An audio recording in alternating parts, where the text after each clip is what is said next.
Hello, everyone, and namaskar. So today's discourse is titled Sadhana, Abhidhya, and Kiirtana. And this discourse was given on January 10th, 1979, Kolkata, India. Many philosophers say that the number of sensory and motor organs is not 10, but 11. 5 sensory, 5 motor, and 1 more, the mind. Whatever the organs do, they do with the sanction of the mind. When the mind wants to steal, the hands do the action.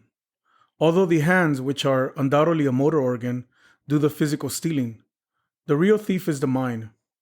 It would not be just to put the entire blame on the motor organs. That is why reputed philosophers say, why should the mind be exempted? Why should we blame the organ, leaving aside the actual entity at fault? Thus they say, there are 11 organs. The mind has 2 main functions, thinking and recollection. What has been done in the past, say 10 years ago, remains stored in the mind. This is memory. Thinking is sowing the seeds of one's future actions. The organs function when there is an attempt to externalize an internal thought. That is, when the internal thought is projected outward. Under natural circumstances, when someone is thinking, the sensory and motor organs are inactive. But when the process of externalization begins, when the mind thinks something and projects a thought into the external world, those organs immediately jump into action. This externalization is called utkepan in Sanskrit. It is just like flicking a piece of butter into a hot frying pan, which the cook does to give a richer aroma to the food. In the same way, when the mind decides to externalize an internal thought, it flicks it, causing the sensory and motor organs to spring into action. Imagine a scoundrel is standing in front of you. The man is such a rogue that you feel like slapping him, but do not actually do it. It is only when you decide, let me slap that scoundrel, that your hands actually strike him. When the inner urge to externalize the feeling becomes strong enough, your hands leap into action. A great person is one who has complete control over the externalization of thoughts. A thought will not always be expressed physically. One may have a desire to hit someone or a desire to steal, but never actually does it due to one's self-control. A person who has such control over the mind can externalize internal ideas more vigorously than a normal person can. You may have met people who never lose their temper unnecessarily, but utilize anger with the utmost control for benevolent reasons. This is because they have control over their minds. In sadhana, particularly in Abhidhya, the spiritual aspirants withdraw the mind from its numerous preoccupations and keep it fixed on specific ideas. You should remember that the human mind is occupied with more objects than the mind of any other living creature. This year's RU Discourse explains how the increase of knowledge in human beings leads to an increase in the number of psychic objects. An animal cannot think about more than 6 or 7 objects at a time, but an ordinary person can think of more than 50 objects at a time. Human beings have 50 vrittis, psychic urges, and those 50 vrittis are also complex in their functioning. As the vrittis become more complex, so do their functions. A vritti can either be kept within one's mind, or it can be externalized. One can steal both mentally and in the external world. Hence, as each of these 50 vrittis can be expressed both internally and externally, there are 100 possible expressions. These 100 expressions can be expressed in 10 directions, 6 pradesha directions, north, south, east, west, above and below, and 4 anudisha directions, northeast, southeast, northwest, and southwest. So the total number of expressions comes to 100 times 10 equals 1000. That is why the pineal gland is called Sahasrara chakra, or that which expresses itself in 1000 directions. I have also said that in the future, the number of vrittis may further increase. The more complicated social life, family life, the realm of thought, and the realm of intellect become, the more vrittis will develop. For example, the vritti cunningness may be expressed in many more ways. To fulfill their desires, people will develop different types of cunningness, which may become different vrittis in future. For example, the cunningness required to procure an object by devious means, the cunningness needed to give a promise knowing full well that one will never keep it, and the cunningness required to trick someone into believing that one did not tell a lie when in fact one did tell a lie, may all become separate brittis in future. Thus, in the future, as people's thought processes become more complicated, many new brittis will develop. The number of brittis may not stay at 50. Just imagine the situation that will arise in the future as a result of humanity's ever-increasing thirst for knowledge. To meet these developments, the nerve cells and nerve fibers will have to become more complex. Consequently, the human cranium will become larger, and the size of the head will increase. The hands and the feet will become weaker and weaker, and human beings may even lose the ability to walk. Today, the human toes have almost stopped functioning. In spiritual actions, we have almost no use for them. Whereas at one time, when we used to walk on 4 legs, we used our toes as much as our fingers. The front legs were used less and less and were transformed into arms.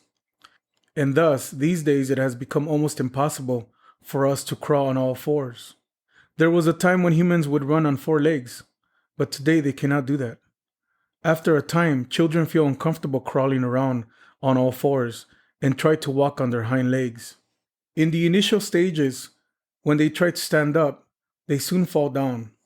Again they stand up, again they fall down. When they finally develop the habit of standing on 2 legs, there are corresponding changes in the physical structure so that the use of their arms become less. In the future, the legs will be used less and less, and the capacity to move on them will decrease. The arms will become thin, and the head will become abnormally large. Today, we think that such people will look very strange, but in the future, one may hear people commenting, "Oh, how handsome he looks with eyes as small as little peas and arms as thin as jute sticks. He can't hear anything with his ears. In fact, he hasn't got any ears at all.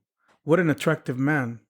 Although it seems slightly repulsive to us, this will become the standard of beauty in the future. People will judge beauty according to the standards of the day, saying, "Oh, those stick-like arms of his make him look so handsome. The fellow can't walk properly. How wonderful." And if someone can walk, people will say, "How indecent, that fellow looks hobbling around on 2 legs." But if he crawls along the ground, they will say, "How wonderful, how beautiful." If we were to see this sort of scene today, however, we would say, "How unsightly. That fellow is uglier than an owl." The notion of what is beautiful or ugly, or good or bad in human beings changes from age to age, and in different environments. Those who are black complexion will say, "How beautiful black is. Why is that man so white? Has he contracted leukoderma, white leprosy? How repulsive, how utterly repulsive." That is, human judgment is relative. It changes according to time, place, and person.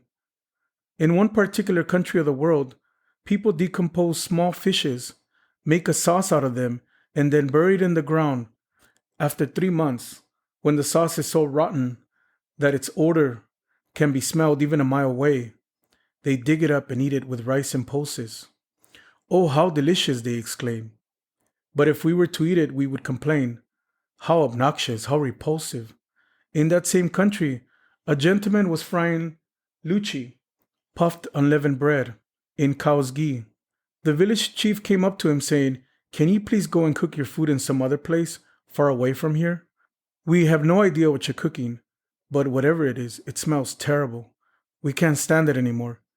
It means they do not like the smell of pure cow's ghee, which for us is a very nice smell. Thus, the number of brittis in the mind will gradually increase. If anyone disagrees with this, they are mistaken. Everything in this world is subject to change.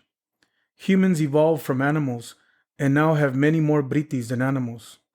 Due to the development of human intellect and the consequent increases in brittis, languages also changes. In the Sanskrit language, there are over 500,000 words. In English, over 400,000. And in Bengali, about 125,000 words. Of all the Indian languages, Bengali has the largest vocabulary, and even that has only about 125,000 words. The most developed species of monkey has a vocabulary of about 800 words. The most undeveloped human beings, living in certain forests, have a vocabulary of about 950 words. Thus, the undeveloped humans have only a slightly larger vocabulary than the most developed monkeys. The most developed species of monkeys is the Uluka in Sanskrit, red-faced apes, which have a larger vocabulary than other species of ape.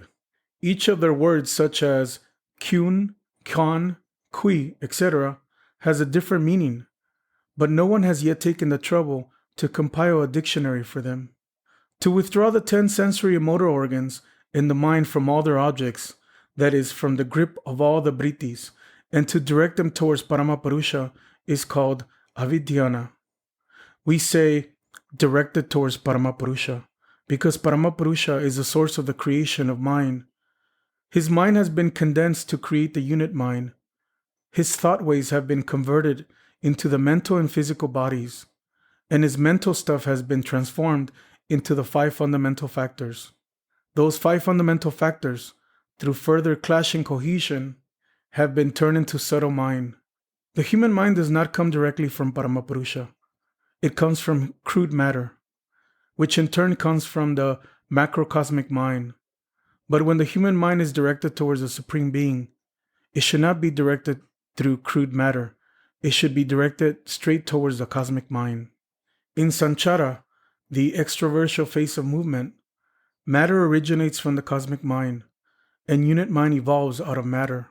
In the process of returning to its original abode, however, the mind should not be allowed to move through matter, but should proceed directly towards the cosmic mind. If the mind is engrossed in crude matter, it will become crude. That would be a very dangerous thing. That is why one should avoid idol worship. In this introversial phase, all 50 vrittis should be directed towards the supreme goal. The mind which was swayed away by the 50 vrittis should now be redirected. How? The activities of the 10 organs should first be withdrawn and suspended in the mind, and the suspended mind should be directed towards Paramapurusha. In the process of withdrawal, or pratyahara, all the organs should be channelized towards the subtle mind. What is dhyana? To suspend all the vrittis and then to direct them towards the Supreme One is dhyana. There are 2 definitions of dhyana. Yoga Chitta Vritti Nirodha. Yoga is the suspension of all psychic propensities, Patanjali. Sarva Chinta Parityago. Nishinto Yoga Uchate. Yoga is the attainment of a composed mind, unperturbed by the thought, Tantra. The mind should be suspended. But where should the suspended mind go? Suppose we build a dam in the mouth of a river. If there is not a small outlet for the water, the dam will burst under the force of the current, which could be catastrophic. Similarly, if the mental flow is checked, it is also dangerous.